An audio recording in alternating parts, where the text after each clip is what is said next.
At the turn of the 21st century, a deadly shadow began spreading through the busy streets of Seoul, the capital of South Korea. It was the year 2003, and no one could have imagined that one of the country's most brutal criminals was already at work. Yoo Young-chul was an apparently ordinary man, but behind his discreet facade hid a cold and calculating psychopath. He didn't kill for money or revenge, he killed for pleasure. His first crimes started quietly, barely drawing attention from authorities. But soon, the murders would become impossible to ignore. The brutality of the scenes left even investigators stunned. The city of Seoul, known worldwide for its order and advanced technology, would now have to live with an unexpected nightmare. News of violent deaths began appearing with alarming frequency. Did you choose his victims randomly, or did he follow some hidden pattern? That question lingered in the air, while the police tried to unravel the mind of the killer. He often attacked in quiet residential areas, where the sense of safety was false. No one imagined that inside a silent apartment, a massacre might be taking place. The victims ranged from men and women, young and old. Often, the bodies were found in grotesque positions, as if the killer were sending a silent message to society. Panic grew among residents. Parents feared letting their children go out alone. Doormen controlled every entrance more strictly, and many began sleeping with the lights on.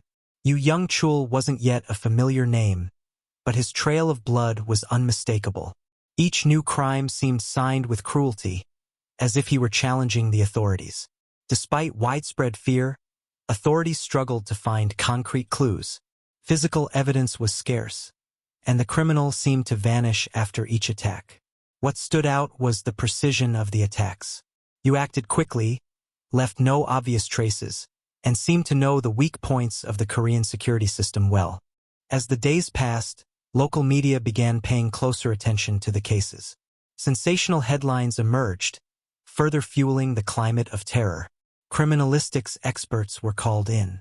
Police increased patrols, surveillance cameras were installed in strategic locations, but nothing seemed to stop the monster. South Korean society, usually calm and rational, was living through a moment of emotional chaos. Some claimed there was more than one killer. Others swore they had seen suspicious shadows on the sidewalks. Meanwhile, Yoo Young-chul remained free, preparing for his next strike. And no one knew that the worst was still to come.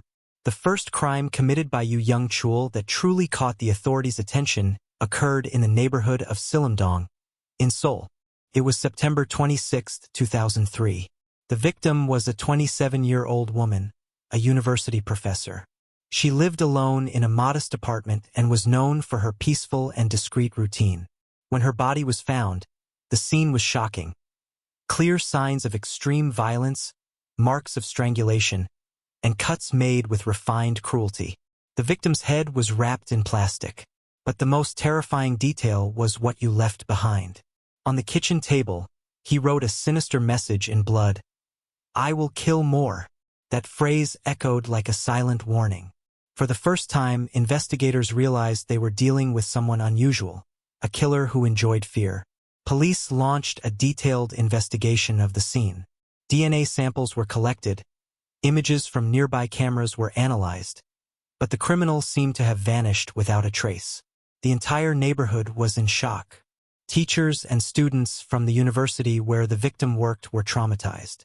Classes were suspended for several days. You didn't just take a life, he shook an entire community. The feeling of insecurity increased exponentially. No one knew who would be the next target. Despite the trauma, many residents began to believe this might have been an isolated crime. But that optimistic thought wouldn't last long. Less than 2 weeks later, on October 10, 2003, another body was found, this time in another part of Seoul, the Sinbampo district.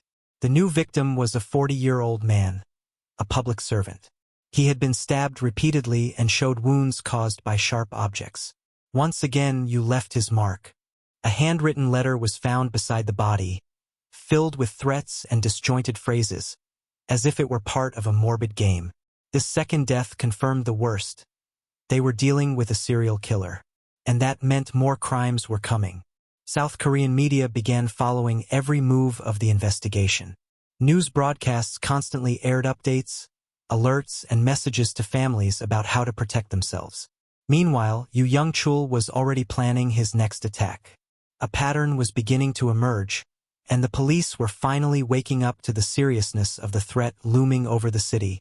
After the second murder, South Korean investigators began to notice something unsettling. There was a striking similarity between the two crimes. Both victims were found in locked apartments, with no signs of forced entry. This indicated that Yoo Young-chul managed to get inside without raising suspicion, or was already known to the victims. In addition, the brutality of the attacks was almost identical. Both suffered extreme violence and had their homes turned into scenes of horror. It was as if the killer were staging a morbid performance. The police formed a specialized task force to study the criminal's patterns. Every detail mattered. The position of the bodies, objects left at the scene, even the way he wrote the threatening messages. You used disorganized handwriting, sometimes with intentional errors, as if trying to fool the experts. But these details would eventually become valuable clues. The third crime happened on October 17, 2003, again in Seoul, but this time in the Sindibang neighborhood. The victim was a 38-year-old woman, a government employee. She was found dead inside her home, with signs of strangulation and injuries caused by sharp objects. The pattern was solidifying, and the fear was growing. At that scene, Yoo was even crueler. He positioned the body symmetrically and left a phrase written on the wall in blood. "Who is next?" That was more than just a crime. It was a direct provocation to the authorities and South Korean society. The monster didn't fear being discovered. In fact, it seemed like he was enjoying himself. From that moment on, news outlets began calling the killer the Joker of Seoul, an eerie but accurate nickname that would echo throughout the country. The pressure on the police grew with each passing day. Family members of the victims demanded answers, and the government faced criticism for failing to identify the criminal. Security cameras were installed in greater numbers in the affected neighborhoods. Residents formed nighttime watch groups, and many began avoiding going out alone after sunset. Meanwhile, Yoo Young-chul continued his journey of horror. He knew he was being hunted, but that only seemed to fuel his desire to kill. The fourth murder occurred a few days later, on October 25th, again in Seoul. This time, the victim was a 55-year-old man, a retired shop owner. The pattern repeated itself. No sign of intrusion, extreme violence, a message written in blood. It was evident. The Joker of Seoul had found his rhythm, and he didn't plan on stopping anytime soon. With the fourth murder confirmed, the atmosphere in Seoul began to change drastically. The fear that had once been localized now spread like a silent virus. A sense of insecurity took hold of the population. Women avoided walking alone at night, men locked doors more carefully, and children were forbidden from playing outside unsupervised. The nickname the Joker of Seoul caught on social media and in the news. Many compared Yoo Young-chul to the comic book villain, not because of his appearance, but because of his cold, unpredictable cruelty. Despite South Korea's technological advancement, investigators still struggled to identify the criminal. No relevant physical evidence had been found until then. However, a new clue emerged after the fifth crime, committed on October 30, 2003. This time, the victim was a 36-year-old woman, a veterinarian, in the Jangmi neighborhood. Her body was found at home, with signs of strangulation and multiple injuries. But something different happened. Part of the crime scene was cleaned, as if the killer had tried to hide his actions. However, he left behind a surgical glove. It was the first significant physical evidence the investigators had.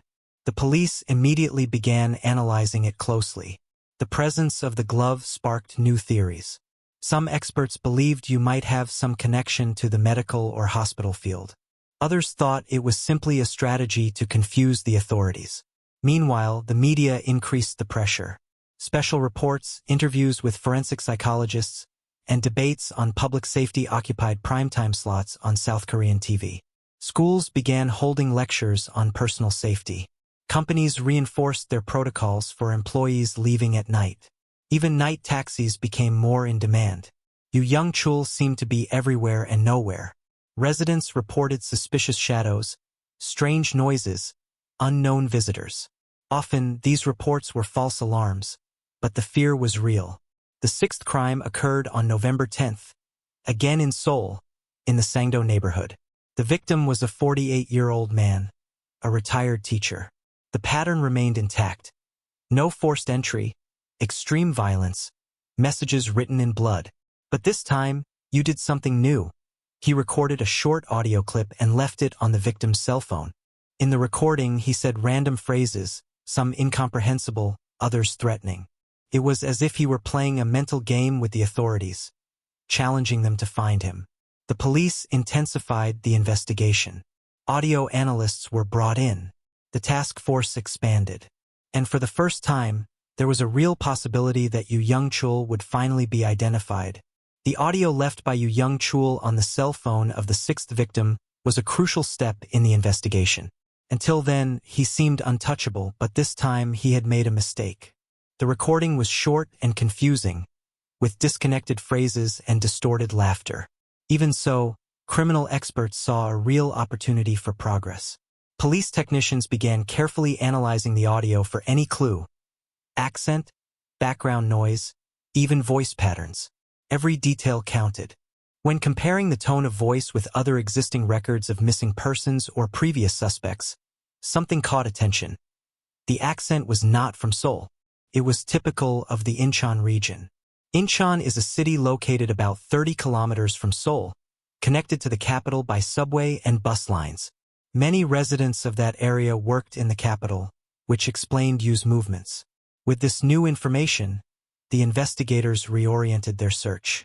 They began cross-referencing data of people with histories of violence or mental disorders in areas near Incheon. Meanwhile, the seventh crime occurred on November 20, 2003, again in Seoul in the Sinwildong neighborhood. The victim was a 42-year-old woman, the owner of a handicraft store. Her body was found with signs of suffocation and multiple injuries. This time, you took part of the victim's clothes as a trophy, a typical behavior of some serial killers. With each new murder, fear increased. Local media began referring to it as a human hunt and urban terror. Some newspapers even suggested voluntary curfews. The pressure on the police grew exponentially. Protests demanding more security began appearing in front of the central police station in Seoul. Authorities were under heavy fire. It was in this tense context that a new clue appeared. A neighbor from Incheon reported having seen a strange man lurking around residential buildings days before the last crime. The described man shared characteristics similar to Yoo Young-chul. He wore sunglasses, a dress shirt, and carried a heavy backpack, even without an apparent reason. The physical description and behavior matched the profile drawn by the experts. The police decided to monitor the area more closely and installed additional cameras in strategic points. Yoo, however, seemed always one step ahead. He changed routes constantly, avoided looking directly at the cameras, and kept his identity hidden. Even so, the investigators now had two fundamental elements: the Incheon accent and the criminal's movement pattern. Was this the beginning of the end?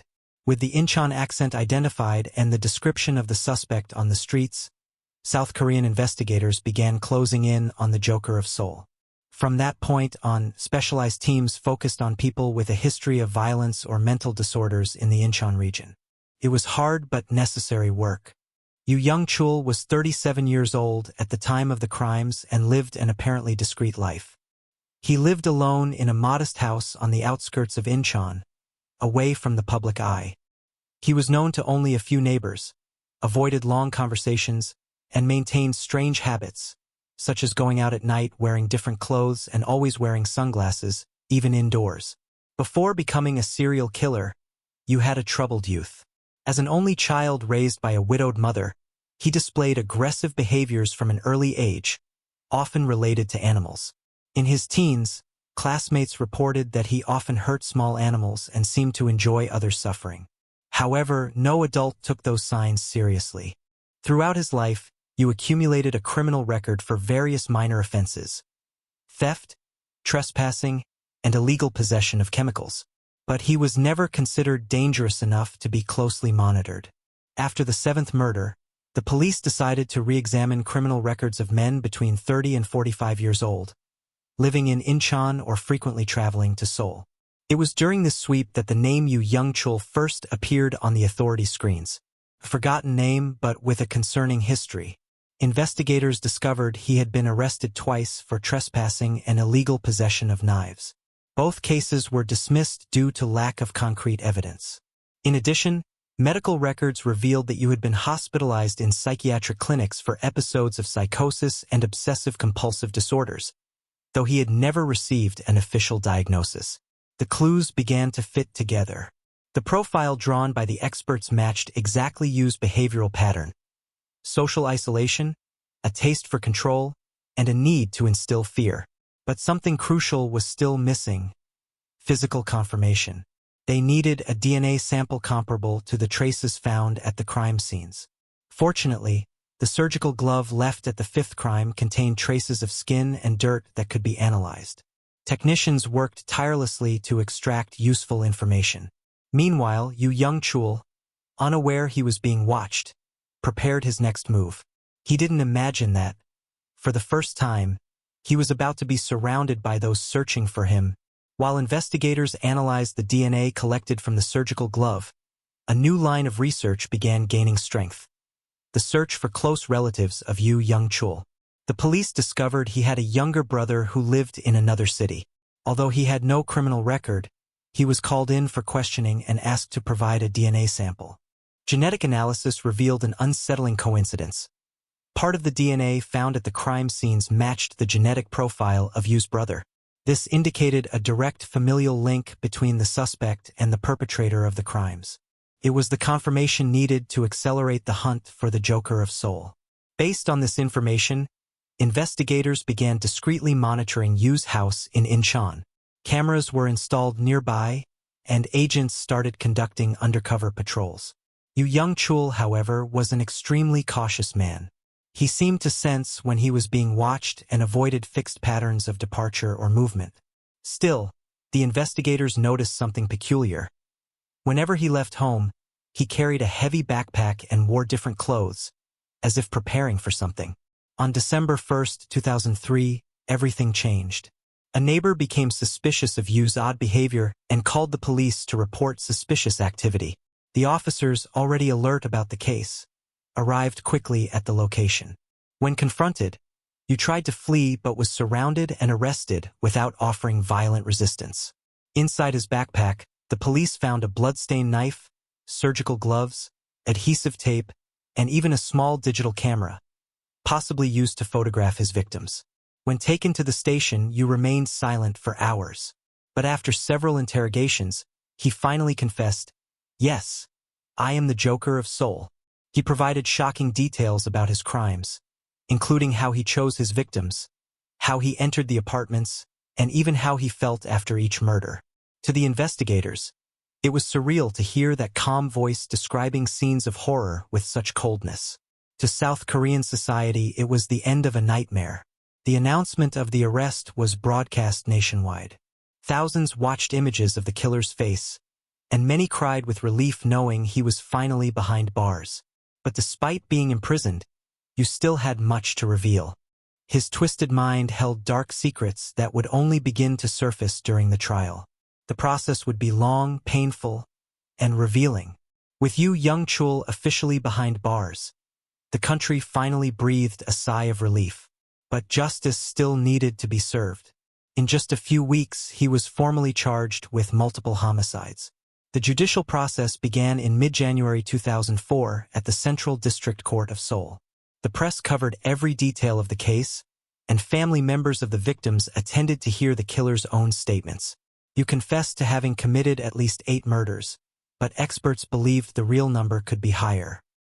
He described the crimes with coldness, as if telling an ordinary story. During the trial, psychiatric experts were called in to evaluate his mental state. They concluded that Yoo was not insane. He was fully aware of what he had done. He was simply a calculating psychopath. That conclusion was crucial for the verdict. Since he could distinguish right from wrong, even without feeling remorse, he would be considered legally responsible for his actions.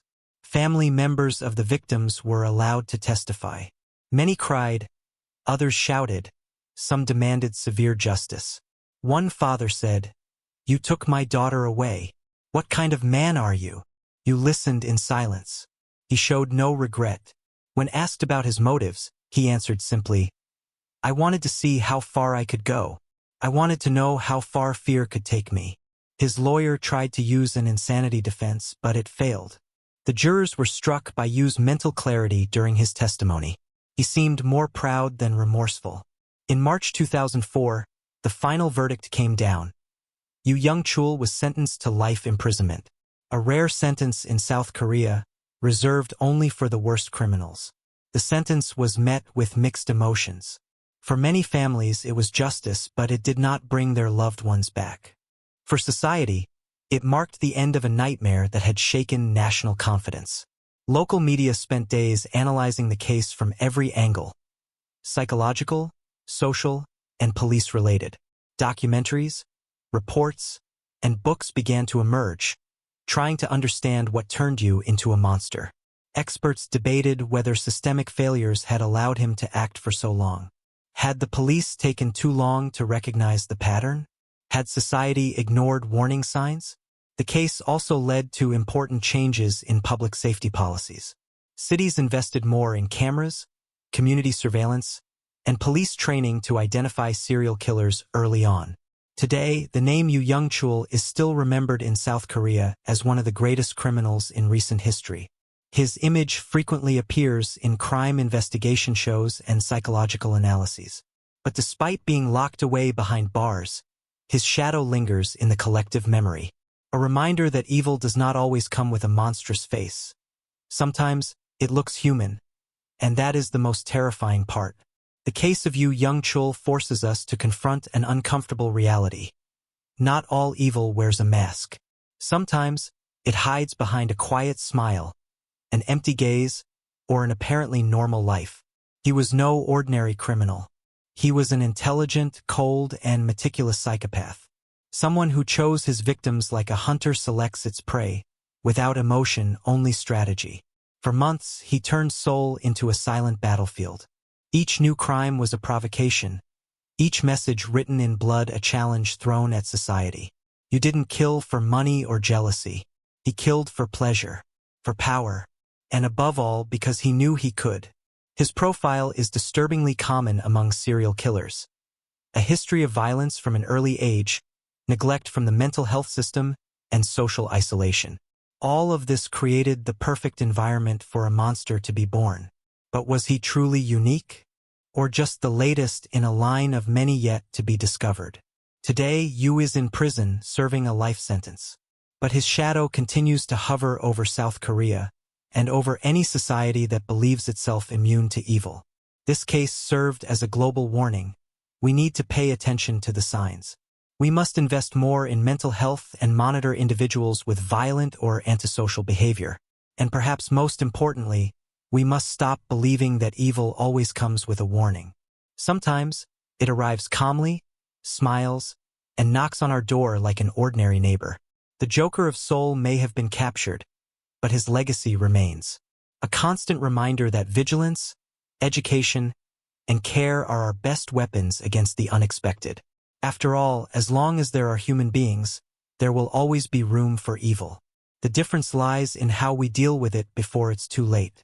How many other Yoo Young-chuls are out there, waiting for the perfect moment?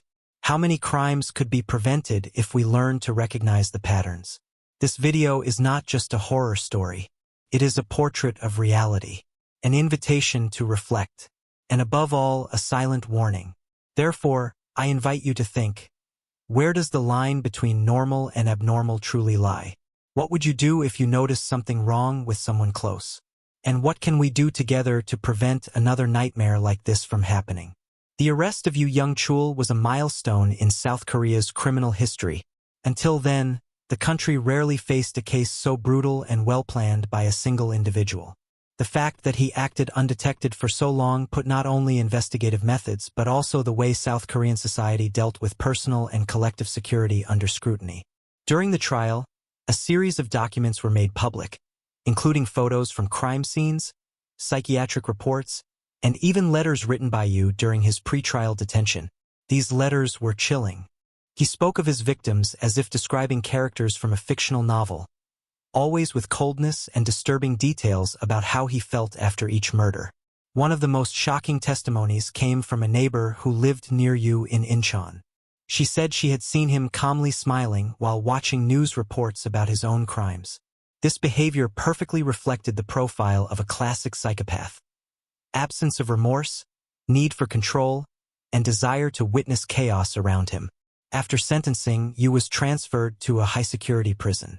There, he became the subject of study for forensic psychiatrists seeking to better understand his complex and dangerous mind. In interviews granted inside the penitentiary, he claimed that killing was like breathing, and that he never regretted anything. Statements that sparked controversy and fueled public interest in the case further. The impact of the case was so great that it inspired real changes in public policy. The government created new alert protocols for serial killers and invested in specialized training for security agents. Moreover, educational programs were developed to teach children and teenagers how to recognize signs of violent or antisocial behaviors in classmates and neighbors. Yoo Young-chul became a case study in criminological psychology universities, often compared to other famous serial killers such as Ted Bundy and John Wayne Gacy. Yet there was something particularly frightening about his case. He was not an opportunistic criminal. He was someone who appeared to carefully select his targets, almost as part of a ritual. His intelligence, combined with his lack of empathy, made him one of the most feared criminals in recent Asian history. And this raises an important question. How many others like him are among us? The fear he spread through the population lasted for years. Even after his arrest, many residents of Seoul continued avoiding certain neighborhoods at night, and some women kept extreme personal safety habits for a long time. The case also brought up a discussion about the media and its role in spreading awareness of violent crimes. Some experts argue that excessive coverage can encourage criminals with similar tendencies. On the other hand, the wide exposure helped raise public awareness about preventive measures and personal safety, encouraging people to report suspicious behaviors. Yoo never showed remorse, not even when confronted with photographs of his victims or when facing their families. His coldness is what scares those who analyze his profile the most.